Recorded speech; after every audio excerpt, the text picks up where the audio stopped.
Welcome back to the episode 3 of the Unfiltered podcast, and we have this very beautiful lady who's a friend of mine. Her name is Kara. She will introduce the illnesses she has. She's a brilliant, funny, and a deep, resilient person who navigates a world that may not only show us the glimpse, but everything. She lives with not one but several chronic conditions, which she will tell us about. Our goal today isn't to medicalize her experience, but to humanize it, to create awareness by listening to what her daily life is really like, and when her body speaks in a chorus of different, often painful signals. Kara, thank you so much for being so open and coming on the show. Thank you. Let's start from the beginning for our listeners. So describe what a good day feels for you in your body, to you in your body, like for you in your body. A good day is when my pain levels are like 5 because I am functional. I can and the fatigue is not too much because then I can be able to work. I can garden a bit. I can make a presentation. Yeah, so that's an okay day for me. Yeah, that's an okay day for me because I honestly don't remember not having pain. It's been many years, like 18 or so. Yeah, I can't remember not having pain for a very long time. For the age of an adult, all adults. Yeah. And what flips the switch to a bad day or a flare? Is it predictable? Nope, unfortunately. Okay, sometimes it is, other times it's not. So, like, if I expose myself to stress, and I don't know how I can say expose myself to stress, because we have stresses every other day. But sometimes when I'm stressed, depending on what and the levels, I'll get a flare up. Other times, it's the weather changes. Like if it's suddenly too cold or you're having this flipping weather, confused weather, my body will also get confused. If I overexert myself, like physical work, my body may not appreciate that. That also means that even when I exercise, I have to be careful what I'm doing, so that I don't overdo things. Then I'm sent back to square one. Yeah, but for there are days where the body just decides itself and it will do whatever it wants. Yeah, and some days are just like that. Yeah. Could you tell us the chronic illnesses that you have for the listeners to know? I live with a chronic condition known as fibromyalgia. Fibromyalgia is a musculoskeletal disorder where you live with chronic pain and chronic fatigue. Those are the primary issues that you have. And then for me, I have muscle spasms. I have on the fibromyalgia. It also gives me irritable bowel syndrome, and unfortunately, when you have fibromyalgia, you are prone to depression. So I've also had to deal with that. And then I'm hypertensive, I'm asthmatic, and my left shoulder has arthritis. Then there's a time I was having serious back issues. I think they're related to the fibromyalgia. But my lower back has 3 prolapsed discs, which I've had to go through 2 surgeries for. So I have a very weak lower back. Yeah, so then sometimes when I have fibromyalgia, the pains in the lower back wake up and I have to deal with it. What about cramps? Yes. It elevates the lower back pain because it's the lower back pain. Yes. Yeah. I want to the interconnectedness is what I really want to get into. How does the fibromyalgia and your shoulder arthritis, for example, play off with each other? I think you've explained that. Yeah. Yes. So like if I have inflammation in one part of my body, it will throw everything else into zitakuja tu zimefuatana. So like if like yesterday, my left hand and even now I'm feeling a bit of it. It's actually like feels like it's swollen because of the spasms, and it was having spasms like you could see the hand was moving, and so the area where I have the arthritis pain also woke up, and my whole body decided to join. So then I had to go to hospital, and they had to do a lot of medication, and unfortunately, even when most of the rest of the body settled, this place, I still went home when it's cramping. I actually had to sign a form to say I've refused admission.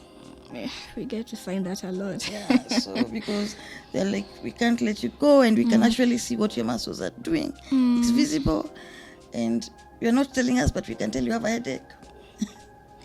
And now I'm like, I've been admitted in this hospital 9 times this year. Surely. So I told them, if I feel like things are getting worse, I'll present myself. Yeah. Where do the invisible conditions like the hypertension and asthma fit into managing the pain? And because you have hypertension, does hypertension cause the headache? First, there's some questions that I was getting asked by people, like, is the migraine causing the hypertension, or is the hypertension causing the migraine? And can pain, chronic pain, make your blood pressure go high to 100? Yes. So I'm They supposed to be had well. They are interconnected Yeah. in this manner. We can't say the hypertension is what causes the pain, or the pain causes when you have pain, you'll have palpitations, your blood beats faster. If you're hypertensive, it will go up. When that is happening, you will get migraines. If you have migraines, the same thing follows. You'll have palpitations. The rest of the body will follow up. It will take it as a trigger for a flare up, and then your whole body will start paining. So we cannot say one is the cause for the other, because they just cause each other. Yeah. So I think when I'm having migraines, I get really bad palpitations. Like yesterday, I had used my pressure meds, but I was seated, and my watch kept clearing because my pulse rate was 130 to 136 for over 10 minutes, and I was just seated like half an hour. That was it. And at that point, I was having very bad spasms. So then, I think, obviously, then it was interconnected. Yeah. For me, I get I've been getting very high heartbeats. I was even done an ECG, an echo heart monitor, because there are times where I'm not even in pain and my heart would go high, and then I have dizziness, sweating, and it's not a panic. At first I thought it was a panic attack, but I'm not anxious or anything. My heart rate has gone high. I'm like, No, Nani, marvelous. When you get to a certain age, like where I am, I'm 45. So What? yeah, so I'm 45. So hey, tell us your ways. So Teach us there are your certain ways. other things that are happening in my body. So then I'll get the sweats and the palpitations, and I'm asking myself, is this fibromyalgia, or am I premenopausal? Because this is what is happening to my age mates.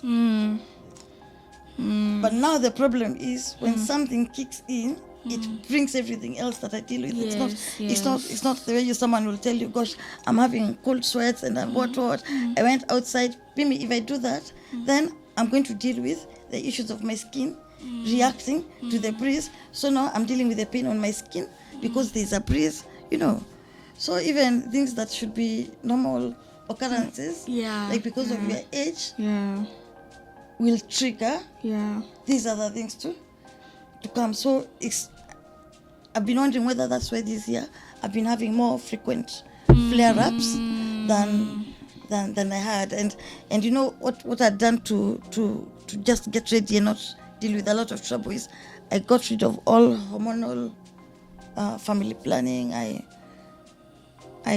did what is it called? I snipped. Yeah. So then You snipped you or yourself? No, I went to No, hospital. like you did, or it was him? Me. You. Yes. So then I don't have to deal with any hormonal stuff. Okay. Yeah. So then I was hoping that That would I help. don't get, that I don't get, because there are things that were happening, and I thought maybe it's because I was using this and that. So then, can I get to a point where I don't have to use anything, but without any fears? So I got there, but now the what are they called? The sweats will still come, etc. But I imagine that if I had not taken that precaution when I noticed, then probably things would have been worse for me. Yes, Yeah. true. So you've talked about your age, and I'm in shock. So you don't look like that. You don't look that age, man. You don't look. You're like, girl, stop. What's the most frustrating misconception people have about your collection of conditions? Because considering you're very beautiful, I've said that. I like complimenting people, and I do not lie about compliments. I compliment everyone, and even strangers. I'm like, girl, that dress looks good on you. So you're like, you look so beautiful. You look radiant. So people will think like. Even for me, people will think, nikukula sana, so she's big. So with you, what For me, it's someone can, and you look like that. You don't look like you're in pain. So I'm like, now my skin should have been writing pain, or I need to have a poster, or someone just decides you're pretending because you don't look sick, your skin looks okay. I'm like, but I have to make effort for, okay, not too much, but you have to make effort for your body. So of course I'm doing the things I'm supposed to be doing to be the way I am. I'm keeping hydrated, I'm checking on my diet, but there are things that will come and you really don't have control over them. So someone said, but yesterday you were fine. Yesterday at this time you were being able to do this. Why are you not doing this today? And then a lot of irritation comes from that. And so I'm like, you're getting frustrated. Can you imagine how much more frustrated I am? Because I'm living in this body. You're not understanding it. But imagine that I'm not understanding it and it's my body. So how much more frustrated do you think I get with this? Yeah. So ama unakutana mtu akuta hauponangi. Nini this time? Hauponangi. Nasikia napitia hapa kwako. Like when I was living in an estate and napitia hapa kwako, msichana ameniambia kwa hospitali. Kwa nini tena?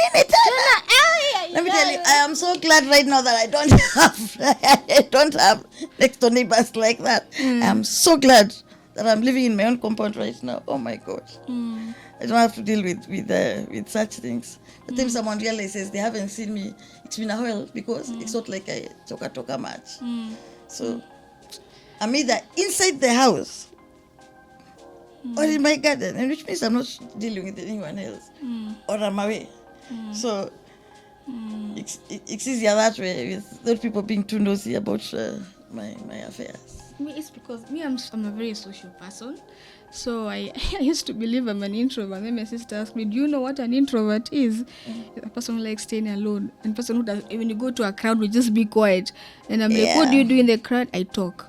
My girl, you are not introvert, you're extrovert. You are the extrovert of extroverts. So I was like, okay. I even did the whole MBTI thing thrice and I still got extrovert. I gave up and I'm like, yes, maybe I'm an extrovert. I talk when we are like this. Yeah, so I will talk even when I'm sick. I'll still talk. I'll be in pain like, hey, and what happened to your dog? I'm in pain that time. Hey, I'm talking. The nurses will come to you're catching stories in the ward. Oh, really? She's giving me a pethidine shot and I'm like, so ulianza kuhama kwa sister yako. So you're like, we have connected stories. We know everything. Oh, really? You're like, hey, you're able. I'm still looking for a house. Oh, okay. I'm even thinking of connecting you to maybe a house I know, someone I know. Because I'm a very social. I'll talk. God has given me the ability to talk. I'm thinking the energy I have is for surviving. It's for me. I have to talk. Maybe if I don't talk, it means I'm very, very sick. I think I'm in a coma. Then at that point, I will not stop talking. Or when I have cramps, that's it. Those are the two instances I do not talk. But from there, I will talk. I will. Even when I'm tired, I'll still talk. My brain doesn't know how to calm down. I just talk. Someone saying, I don't know. I don't believe I had a PhD. I'm just a person who loves talking. I believe. No. we can't. I don't know how it was. Apparently I have it. Apparently I have it, but how do I put it? I was told you can be on either side of the spectrum. Like you can be quiet like me and have ADHD. So it's manifested in different ways. Yeah. And for you. Yeah. So for me to be like when I don't have a structured day, then I'll struggle with that day. And I'll keep losing concentration. So I have really to structure my days to make sure that all my things are done as they're supposed to be done. And I'm not losing concentration, etc. But not, I do not shift from work I was doing to making noise. No, I think that's the difference. For me, I don't even like procrastinating stuff. It's such an ick for me. I like finishing this. If I leave it halfway, I feel it's an ick, and I don't. And I plan things. If I go against my plan, I feel like something is not okay. Yeah. So I plan things. If I plan even what to watch during the week, I am like ticked what I've done this week. Tick. And yet you're talkative. Yet I'm very talkative, so I'm very but if you see me not talking to you though, it means I don't like you. And maybe a person first observes you, gets to know how you just observe how you're doing things, how you're talking to that person, how you're doing this, then I can tell a lot. So I can tell how to talk with you. I can talk with this person this way, another person another day, because we're not the same. For me, I talk even with a guard talking, you'll find me with a teacher talking, you'll find me with a child talking. I can talk with anyone. I have no problem communicating. So but the problem is now when I'm sick. Sometimes when I have the problem where it's too tiresome to talk, now that's when I will not talk, and it pisses me off because I love talking. So me, I'm a person, even at home, I know if I get kidnapped I'll be found, because I'm known. There's people know me. The shopping center, they know me. You're asking who? Marvel. You will find her. Because me, I'm known. Me, I will go, when I pass people, I say hi. Till reach a point, hey, why am I saying hi to all these people? I should be an MC at this point. But me, I know everyone. So if I see someone new, I'll be like, oh, Anaishi, you happy? Where is it? Because, and you have ministers in careers, just the way I know people by faces. I may not know by names, but when I see your face, I'll stay. Yeah. But the names, I will not remember. But I remember words. I remember numbers more than words. And I don't know how I passed history. I can tell you, I haven't talked to my neighbors for more than a week. Any of them. Some neighbors over. It's just, no, I just don't, because unless you find me outside the gate. Or you just have to say hi. Yeah, unless you do that, it's unlikely that I'll get out coming to look for you. Unless it's absolutely necessary. Yeah. Speaking of getting dressed and daily life, what are some unfiltered adaptations or tools that you use people may not think about? When I don't have to get out the next day, I am most comfortable because then I'll shower in the evening and then pin my fleece pajamas that are light, and that's something that if the next day I can just remove the top and put on a t-shirt and stay in the house, so that I don't, of course, there's sometimes like when you're feeling unwell, even showering is tiring. Even showering is tiring. So in that case, if I do that late in the evening, then the next day I can extend my day if I'm staying in the house. If I'm leaving the house, I have to wake up so early because I get tired from the preparation process. I have to wake up so early. First, take my medication because they also make me a little dull. Take my medication, prepare and do my things slowly. So that I have enough time for that and to get out. And then I have had to let people carry my things. I'll get my handbag out just outside my door and someone will come and pick my things and go. So the other thing, because of the spasms and my crazy back and shoulder, I can't carry my handbags, I can't do what. And because of spasms and the fatigue, and they come out of the blues anywhere. You're in traffic, pop. So I had to make a decision that because I love myself and my children and their father and my parents, we need to be alive. So I had to accept the extra cost of hiring a driver. So from 2017, I haven't driven. Yeah. For me, I drive a little bit around home. I don't. I call myself a baby girl. I was like, no, I'm not going to struggle. In fact, I will sit behind. In fact, that's my office. I will do so much work from the back of the nini. I will either, I know that there's, as they said, I may not want to talk. So I'll crochet. You might find I've been sitting behind there. I've finished a blanket. Wow, you can crochet a blanket. Yeah. Or I'm reading, and there's a specific book that I'm reading just when I'm in the move, and I'll time myself and I'll finish it within a specific time. So I drain away the noise and concentrate on something that will make me happy and all that, and then before I get out into the noise again. So those such things work for me. What other adaptation of diet? Tell us more. Because I feel like diet is not, people have different dieting. I feel like that is what most caregivers sometimes overlook, is that your diet cannot be my diet and their diet cannot be her diet. So you can be, some people, like for me, I, when it comes to eating, actually I don't really eat a lot unless I have those cravings. So I can't say diet is really something hard for me. But I have my go-to. The thing marvelous is that we have to feed properly. Yeah. Because we have to, because if you're having inflammation, it also means that you need to work. You're also losing your muscle. So you have to take proper protein. Yeah, protein. You have to have some carbs. Yeah. You have to make sure you're taking proper fruit. Yeah. You're having supplements that help with the cramping, with your skin, with what. So then you adapt certain things. Like for example, I noticed that if I take a lot of wheat, the next day when nikienda askari anaangalia, "You mama, jana kwa mjamzito." And beef and milk. So then I had to stay away from those things. So for my protein, I'll mostly deal with fish and chicken and do you take goat meat?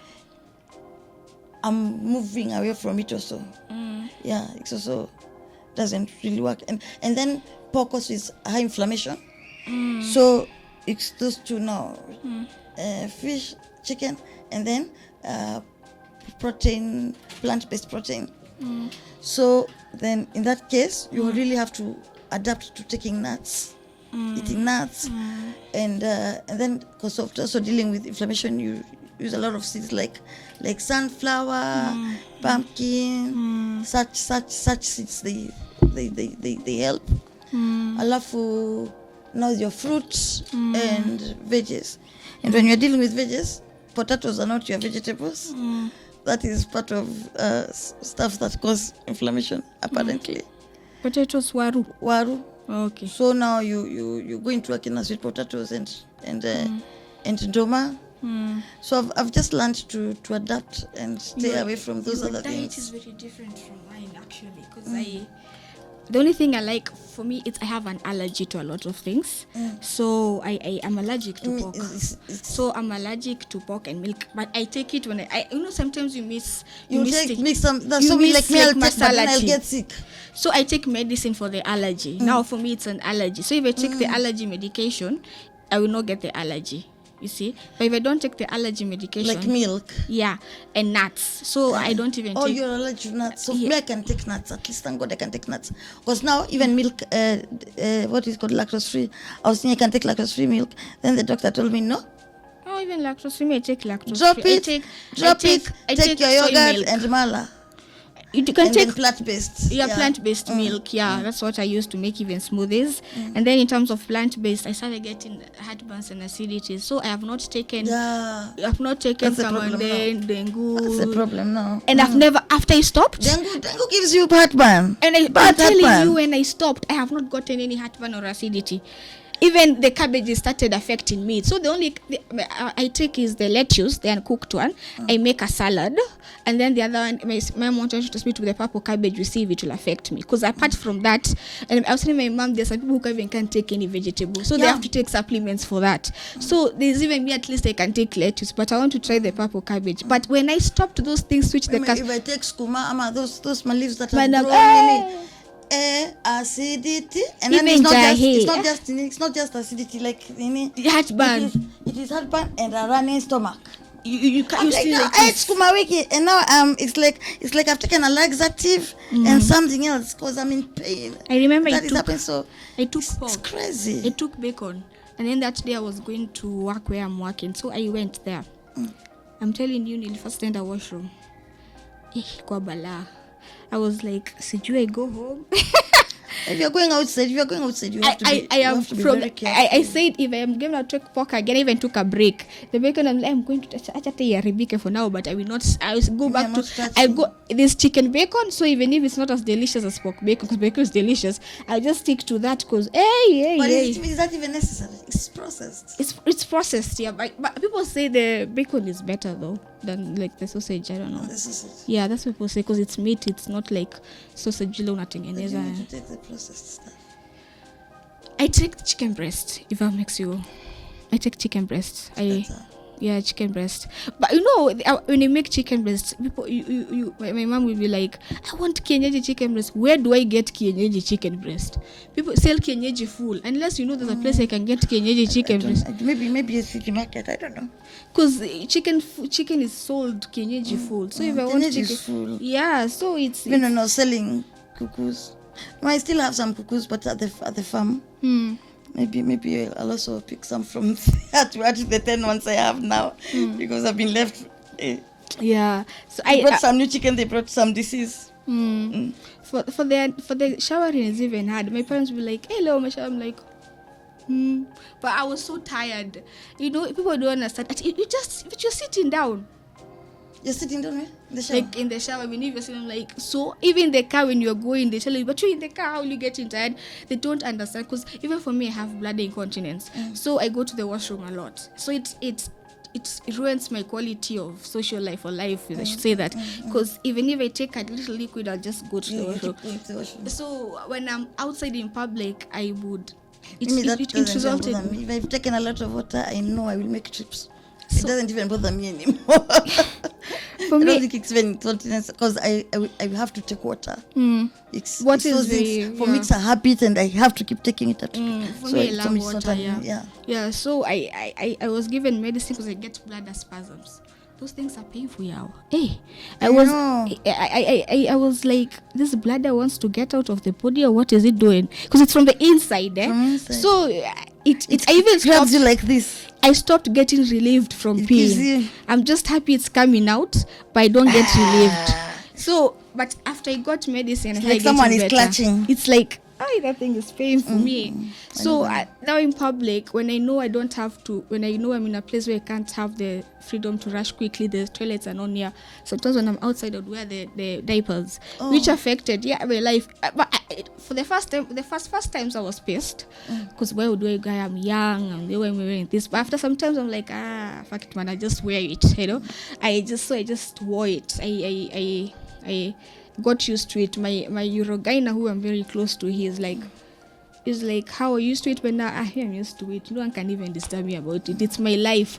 Because if I don't wear it, I pee there. What will be? Because I had an experience like that in school. Luckily it was during those mid-sem. So I was about to rush to I had a very pretty dress, I swear. I was dressed to kill. So sorry. And then I rushed to the time I get out of the class, at least there the corner it spilled. So I looked and peeped in the class at the professor. It's a lady. Like, and she came and was like, oh shoot, just came. I'm like, yeah. And since that day we became so close like this. So professor, I even call her mom. She's very close to me. Yeah, when you meet not the problem with being unwell in your room, when you either meet and people above you, you'll either meet the devil or you'll meet your mother. Oh, that's it so well. Yeah. So I met a mother. So you'll meet at work. You'll either meet the devil or you'll meet your mother. I've met a devil as well, but she even visits me in hospital. She would. Yeah, she's a very good professor. You know, she would even buy me pizza. How many professors can say that? You know, Nice. I call her when we meet every time I go to SIU. We have lunch. Like, she's a very nice person. Legit, she's nice. I've already talked to her for a while, but she knows I can count. She knows I can count on her. So yeah. So That's a nice thing. yeah. And I think the other thing that people will do is that it's that illness affects your work-life balance.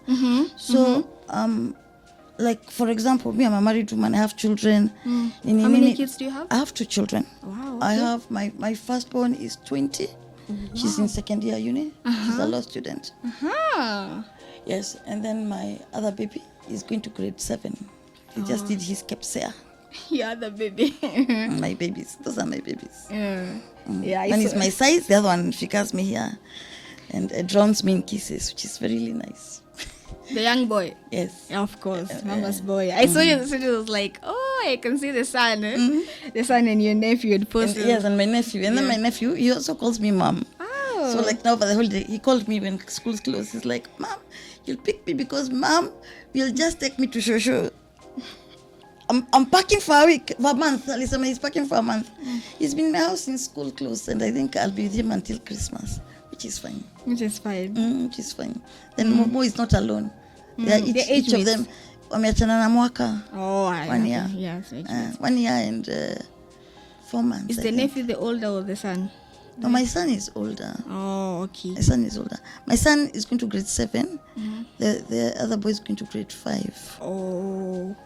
So how has this illness changed your relationship with yourself and with your own identity? With myself, is there are things I used to do.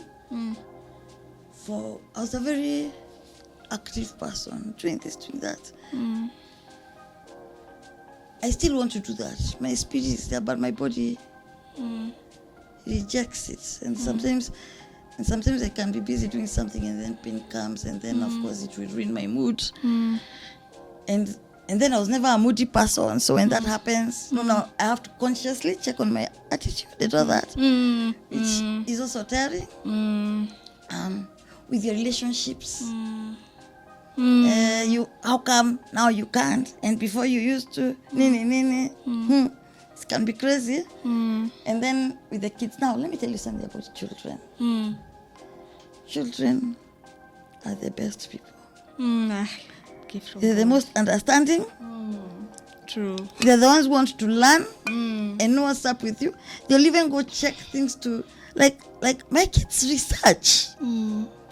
But is this because of this? I'm like, how do you know that? Because I went reading and I went listening to what podcast. Unaambiwa na mtoto mdogo. They've been researching. You try to explain those things to adults. You are alone. In most of the journey, you will find that you are alone. Children are more compassionate. Yeah, they are more compassionate.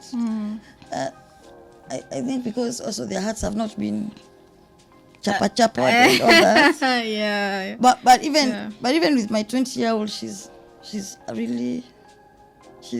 one who wants to take care of you.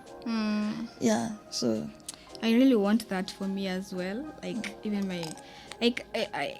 my kids to take care of me if it reaches that. And with fibromyalgia, but I don't want them to take over like okay, someone is my over. mother. Yeah. I don't want them to take over like they're my mother. In fact, with us we fight over that. Oh yeah. I'm like, can you stop? You're not my mother. Stop mothering. She's I like, am the mother. She's like, but I'm your mother. She's named after my mom. But I'm your mother. Whether you like, but I'm your mother.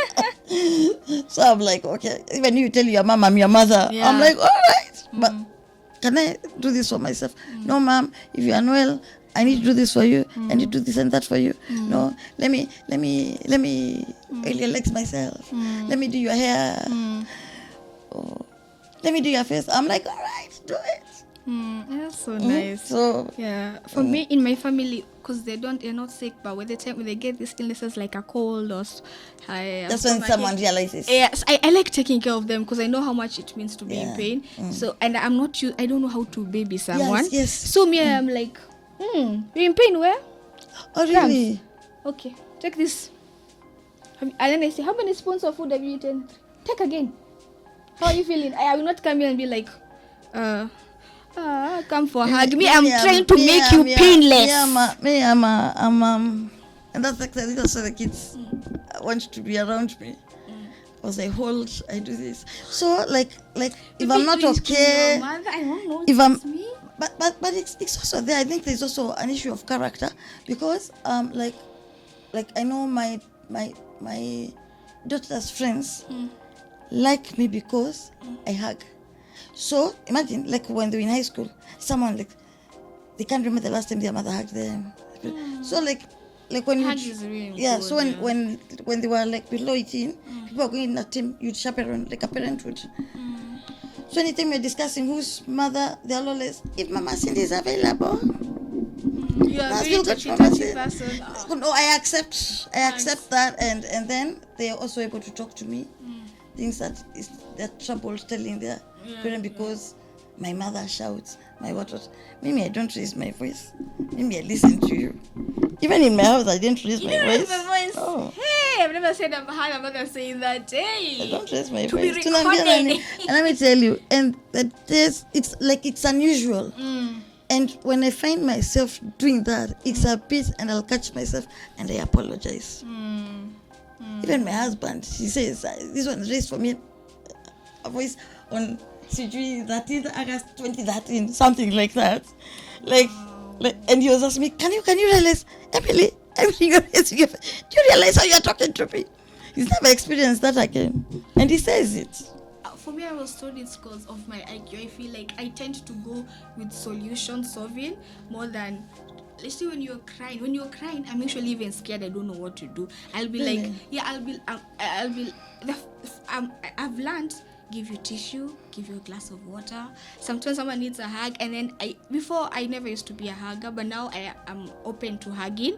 But it's not something I like doing every time, unless I'm close to you.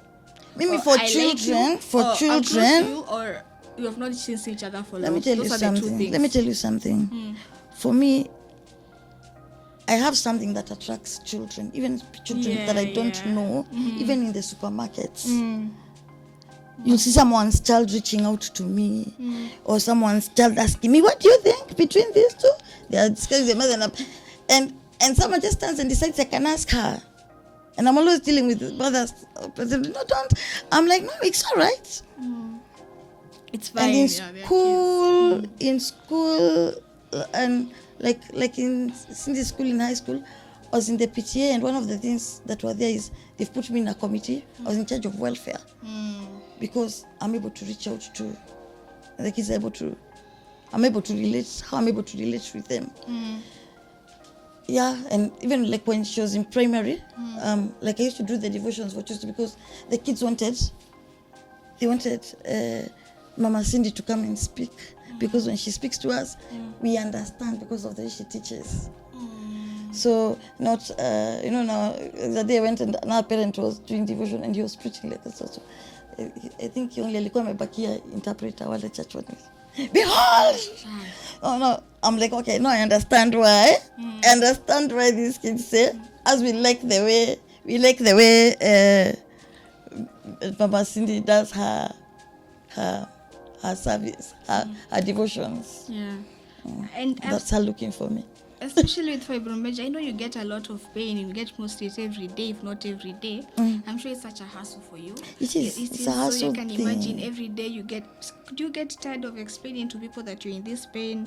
And when you go to the casualty, do you have some moments where you try to explain to a doctor, I can't have this painkiller, it won't actually help me, but this painkiller, and they don't believe you. They're following the books, but you've experienced it for years. Do you have those moments? Yes, I have them. And I have told, and so like for me, Aga Khan and Karen, it's clearly put in the system. Do not use tramadol on me, because you'll use it, and then it will not help me, and then I'll get other side effects without any. I'll feel like I need to crawl the ceilings. What? But there's no pain that will go, and then I will break into sweats. So what's the point of that? Yeah. So at least in the hospital that I mostly go around, it's in the system. So even when you're explaining, they can see it's there. So there's no... And you can say the painkiller that works for you and they actually give it to you. Sometimes not really. Give it because of who you find. Yeah. And then when they're not able to get your primary doctor, some of them might act funny. Yeah, I know. Yeah. Are you sure it's not the medication you want? They're like maybe you're addicted to painkillers, you know. If you could leave our listeners with one thing to understand, one way to be supportive to people in their lives with chronic overlapping conditions, what would it be? That's the final question. That when someone says they're unwell, they are actually unwell. There are very few people on this earth. Of course, there are some cons, because we've even seen people pretending on social media that they have cancer. But basically, when someone tells you they have a chronic illness, they have it. When someone says they have pain, believe you me, they have it. Me at a point where if someone tells me that they have a pain in their finger and it's stopping them from doing anything, I believe them, because I don't see. I think I've been in pain for so long. I wonder how someone can pretend to have this thing. And then when someone lives with these conditions, they really bother them. And then they mourn the life that they had. They grieve the life that they had and the life that they thought they will have, that they're unable to have now because of these issues that they're dealing with, either because of they're so tired to do the work. And like me, I've been lucky that I have gone through a full career path. Even when I'm unwell, I've been lucky, I've been able to do that.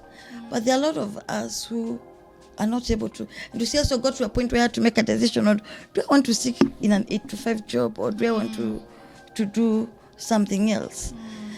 And thankfully, I was able to do it when I'm at a place where I can be able to get gigs here and there. But watu wakatangi kufanya kazi, wanashindwa. Yeah. So I like, you can't say, oh, I married her, she was fine, and then next year she started getting this.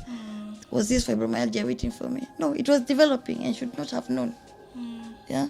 So those things exist, and as because of the issues that come with managing, both for you as a caregiver and the person who is unwell, the best thing that you can do is really seek for counseling as a caregiver, and also for the person who is unwell, you need therapy, so that we also not pulling each other with depression that has been formed and from the illnesses, and we don't end up resenting each other, either as an unwell person or the person who is taking care of you, because resentment comes from illness. But remember, illness is not coming as a result of the person being imekuja tu, hakuileta. That is true. And you're very artistic, saying you do crochet. Me, the only thing I'm artistic is in fixing, like when someone has a problem with the phone, they come to me. Or Do you know I taught Cindy how to crochet December 2023. Cindy has an online business for crochet. You taught? Cindy, my daughter, to crochet. When just finished high school. Within 3 months, she's running an online business. Mimi bado nashona kitu yangu ya kujifunika. This girl makes fancy things. Nice. Yeah. That's really nice. So, and she's always busy. Like she has her. She's a law student at which uni? Where? Catholic. Oh. Yeah. Second year. Oh, she stays there. She stays nearby. Oh, okay. Okay. Thank you so much, Kara. And comes home like now she's at home. Oh, yeah, because you've closed. No, exam time. And tinafanya kila siku. So she came home yesterday. She'll go back on, I think, Monday. Oh, okay. So, Kara, thank you so much for your radical honesty. Thank you for having me. Thank you. For educating all of us today. Your strength is incredible. Thank you. This is my incredible friend, Kara. I hope this conversation resonates with you all. Please, guys, share this episode. Awareness starts with listening. And remember, be kind, because everyone is fighting a battle that you may not know. Yes. So until next time, stay unfiltered. Thank you.